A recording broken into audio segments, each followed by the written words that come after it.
This is Marqua the Irrelevant hosting its pitiful show. Every show more pitiful than the last.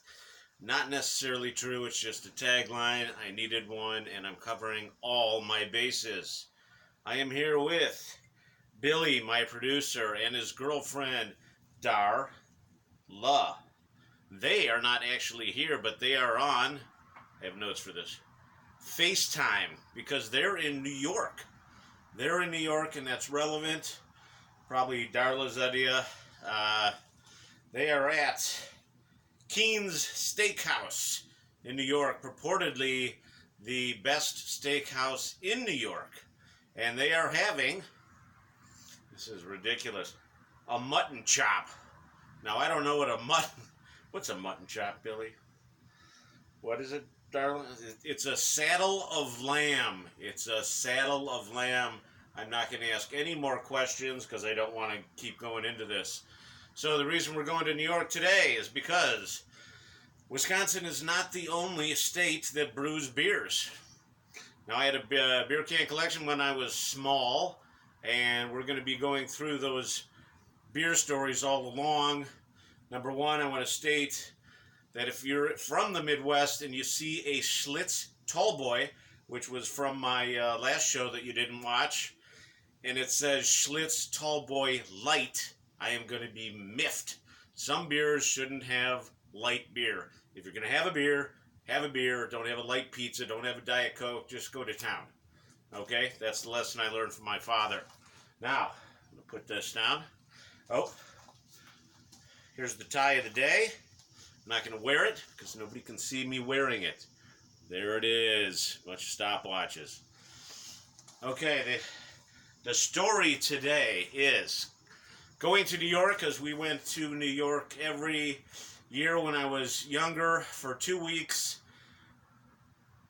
because my father spent his 2 weeks of vacation painting his mother's house and washing her windows. Didn't bother me. I don't know how to paint. I don't know how to wash windows. That's how you do that. So anyway, we went out there 2 weeks every year, and here's what I remember. I remember my father packing the car in a small trunk for enough clothes and everything else for 2 weeks. I don't know how he did it, how he fit it all in there, but I watched and learned, and now I could do that. And then we'd wake up at like 4 in the morning, because my father's a drive straight through kind of guy. 4 in the morning, so they'd wake me up and my brother up, and we'd get out there, and it was torturous for us. And then we got in the car, and I remember sleeping in the back seat on the floor. And so as we rumbled on, it was very soothing, A, to know that I could sleep as long as I wanted, and B, because the slow rumbling of the car while I was on the floor was fantastic. So anyway, we go out there. It's 2 weeks' time, and can't remember what year it was, but at some point in time when he was painting the house, we went down to the store and added to my beer can collection. Anything I didn't have, that's what we bought. And so, we're going to introduce today one of the beers, Genesee Cream Ale, added to my beer can collection. Also, just regular Genesee, added to my beer can collection.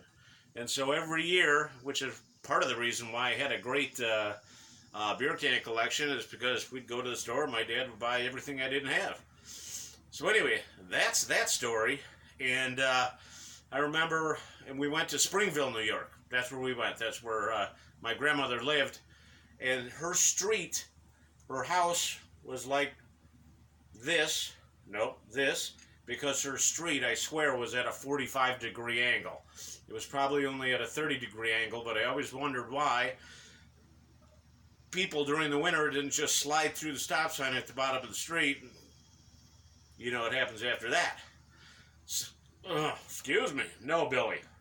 You're not even here. I don't have to address you right now.